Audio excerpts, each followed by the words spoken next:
आज का वीडियो थोड़ा इमोशनल है। आज के इस वीडियो में बात करूंगा इंश्योरेंस की, जो कि एक बहुत बोरिंग टॉपिक है पर है बहुत इंपॉर्टेंट। अगर आप अपनी फैमिली से प्यार करते हैं, अपने परिवार से मोहब्बत करते हैं, तो मेरी रिक्वेस्ट है इस वीडियो को आखिरी तक जरूर देखिएगा। के तौर पर सबको पता है कि एक दिन सबको मरना है, लेकिन फिर भी लोग यह नहीं समझते कि मौत घात लगाए बैठी है, कभी भी आ सकती है। दोस्तों, आप इस दुनिया में सबसे भाग सकते हैं, मौत से नहीं। कुछ दिन पहले की ही खबर देख लीजिए। दिल्ली मेरठ एक्सप्रेसवे पर एसयूवी की स्कूल बस से दर्दनाक टक्कर हुई। एक ही परिवार के 6 लोगों की मौत हो गई, 2 अस्पताल में। कौन जानता था कि घर से निकले लोग घर वापस ही नहीं लौटेंगे। और जब मौत आनी होती है ना साथियों, तो लोग पनडुब्बी तक किराए पर लेकर समुद्र के कई मीटर नीचे टाइटैनिक का मलबा देखने तक चले जाते हैं। बीते दिनों टाइटन नाम के एक पनडुब्बी दुनिया के कुछ अरबपतियों सहित लापता हो गई। लगातार चले सर्च ऑपरेशन के बाद यह जानकारी सामने आई कि पनडुब्बी में बैठे पायलट सहित 5 अरबपतियों की दर्दनाक मौत हो गई। ये पनडुब्बी करोड़ों रुपए वसूल कर सालों पहले अटलांटिक महासागर में डूबे टाइटैनिक जहाज का मलबा दिखाने के लिए अरबपतियों को समुद्र के हजारों फीट गहराई तक लेकर जाती ही रहती है। इस बार भी ऐसा ही हुआ था, लेकिन अंतर बस यह था कि पनडुब्बी अपनी यात्रा समाप्त कर समुद्र से बाहर ना आ सकी। इसमें पनडुब्बी का संचालन करने वाली कंपनी के सीईओ की भी मौत हो गई। ऐसी दुखद ट्रेजेडी हम रोज खबरों में देखते रहते हैं। कभी रोड एक्सीडेंट, कभी हिमाचल और उत्तराखंड में फ्लड से लोगों के मरने की खबरें, बालासोर में रिसेंट ट्रेन हादसे में 300 से ज्यादा लोगों की मौत। न जाने उनका बीमा होगा कि नहीं, न जाने उनमें से कितने लोगों पर कर्ज होगा जो शायद उनके परिवारों को चुकाना होगा। उनके जाने के बाद परिवार जिएगा कैसे। अर्थक्वेक, फायर एक्सीडेंट्स, आजकल छोटी उम्र में हार्ट अटैक आना, कोरोना जैसी महामारी और न जाने क्या क्या हमने अपनी आंखों से देखा। फिर भी हम सोचते हैं कि हमारे साथ कुछ गलत नहीं होगा और इसलिए हम इंश्योरेंस करवाने की जरूरत नहीं समझते, लाइफ इंश्योरेंस नहीं करवाते। आज करीब करीब सभी लोगों ने कोई ना कोई कर्ज जरूर ले रखा है। कभी सोचा है अगर आपको कुछ हो गया तो एक कर्ज किसको चुकाना होगा? जी हां, आपके घर वालों को ही। और क्या आप चाहेंगे कि आपके जाने के बाद आपका लोन घर वाले रोते रोते चुकाएं? नहीं ना। तो इतना इंश्योरेंस क्लेम तो जरूर मिलना चाहिए कि लोन भी उतर जाए और घर वाले अपना ध्यान भी ठीक से रख सके। दोस्तों, जाना तो सभी ने है, लेकिन बस इतना सा सोचना है कि हमारे बाद हमारे परिवार को कभी भी पैसे की दिक्कत किल्लत ना हो। हमारे जाने का दुख तो उन्हें होगा ही, लेकिन कम से कम पैसे की दिक्कत तो ना झेलनी पड़े। हमारे बच्चों की पढ़ाई और उनका फ्यूचर तो अनसर्टेन ना हो। बूढ़े माँ बाप को तो जिंदगी गुजारने के लिए किसी के आगे हाथ फैलाने की जरूरत ना पड़े। दोस्तों, छोटी लालच अक्सर बड़ा नुकसान कर देती है। एक बड़ी अजीब बात मैं आपको बताता हूं। व्हीकल इंश्योरेंस सभी के पास है क्योंकि वो कंपलसरी है, पर लाइफ इंश्योरेंस नहीं। अरे भाई, कार और बाइक की कितनी चिंता है तुम्हें कि अगर ठुक जाए तो इंश्योरेंस होना चाहिए ताकि क्लेम मिल सके और पैसा जेब से ना लगे। तो क्या आप अजर अमर हो? कभी ठुकोगे नहीं, मरोगे नहीं? अमर हम हैं, तुम नहीं। लोग कहते हैं कि सोनू जी शुभ शुभ बोलो, मौत की बात ना करो, नेगेटिविटी ना फैलाओ। लेकिन जरा सोचिए कि क्या ज्यादा नेगेटिव है, इस सच को एक्सेप्ट करना नेगेटिव है या इस सच से मुंह फेरना और अपने परिवार को एक अनसर्टन फ्यूचर में देखना। तो आज की इस वीडियो में बात करेंगे और समझेंगे इंश्योरेंस। रोटी, कपड़ा और मकान जितना जरूरी है, इंश्योरेंस करवाना भी उतना ही जरूरी है। जिसको ये बात समझ में आ गई उसका फ्यूचर रिस्क फ्री हो जाएगा।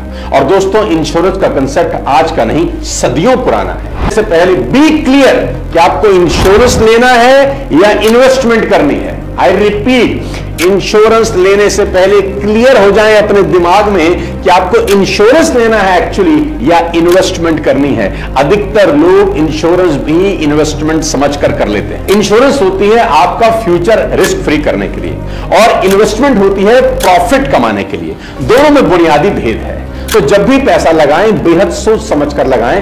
किसी के सिर्फ समझाने भर से अंधे कुएं में ना कूदें। याद करें, आप घड़ा भी लेते हैं तो ठोक बजा कर लेते हैं, कहीं छेद ना हो।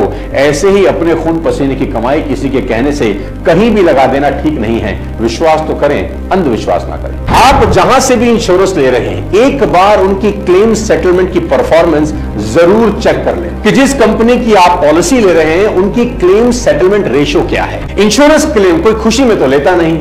ऐसे मौके पर जब आप वैसे ही परेशान होते हैं, ऐसे में क्लेम सेटलमेंट स्मूथ होना चाहिए। आपको चक्कर न लगाने पड़े अपना ही हक का पैसा वापस लेने के लिए। दुनिया भर की बात करें तो ऐसे कई मौके हुए हैं जब कंपनीज को माउंटेनियस इंश्योरेंस पे आउट देने पड़े, जैसे कि 2005 का तूफान हरिकेन, कटरीना, जिसने बड़ी तबाही मचाई। अमेरिका में 11 सितंबर का आतंकी हमला, जिसमें करीब करीब 3000 लोगों की एक साथ मौत हो गई।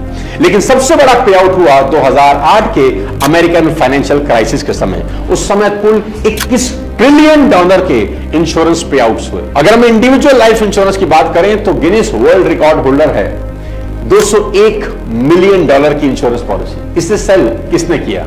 इसे सेल किया डोवी फ्रांसिस ने, जो मैनेजिंग पार्टनर थे SG LLC नाम की इंश्योरेंस कंपनी के। लेकिन डोवी ने यह सेल किसको किया पता नहीं, बस इतना मालूम है कि वह अमेरिका के टेक्नोलॉजी स्पेस में काम करने वाला कोई फेमस बिलियनियर है जो सिलिकॉन वैली में रहता है। ऐसे ही एक फेमस किस्सा है रोवन एटकिंसन का, जो अपने कार्टून कैरेक्टर मिस्टर बीन के नाम से पॉपुलर हैं। उनके पास एक बहुत रेयर कार थी मैक्लेरिन F1, और 2001 में उनकी कार की टक्कर पेड़ से हो गई, जिसके बाद उनकी गाड़ी में आग लग गई, उनके कंधे में भी कुछ चोटें आई। लेकिन इंश्योरेंस कंपनी की कमर टूट गई जब उन्हें सिर्फ रिपेयर के लिए 9,10,000 पाउंड देने पड़े, यानी करीब करीब 9.5 करोड़ रुपए, वो भी सिर्फ रिपेयर और मेंटेनेंस के। दोस्तों, लास्ट में जाते जाते ये समझ लेते हैं which are the factors defining your life insurance coverage. आपका इंश्योरेंस प्रीमियम कितना होगा, आपको लाइफ कवर कितना मिलेगा, मेनली 7 फैक्टर्स डिसाइड करते हैं। सबसे पहले age of the policy holder, जो पॉलिसी ले रहा है उसकी उम्र क्या है। दूसरा, health condition, both current and history, मतलब पॉलिसी होल्डर की अभी की हेल्थ हिस्ट्री और पुरानी हेल्थ हिस्ट्री क्या है।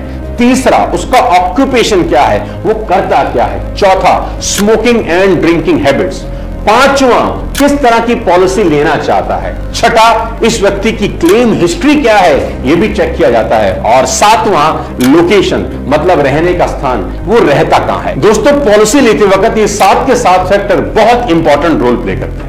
साथियों, आखिरी में जाते जाते मैं आपको एक चीज जरूर बता देना चाहता हूं। जिन भी लोगों ने अपने लिए कोई भी पॉलिसी लिया है, मेरी रिक्वेस्ट है कि अपनी सारी पॉलिसीज की डिटेल अपने परिवार से जरूर शेयर करें। अक्सर लोग ये गलती करते हैं कि पॉलिसी तो करवा लेते हैं, उनके घर वालों को पता ही नहीं है कि आपने किस किस तरह की कितनी कितनी पॉलिसी करा रखी है, किस किस से करा रखी है। खुदा ना खास्ता आपको कुछ हो गया तो घर वाले किससे क्या बात करें। पूरी एक डिटेल अपने घर में किसी 2-3 लोगों के साथ जरूर जरूर शेयर करें, ताकि खुदा ना करे आपको कुछ हो जाए तो पॉलिसी क्लेम लेने में किसी को दिक्कत ना हो और आपके घर वालों को पता हो कि आपके पास कितनी तरह की पॉलिसी है।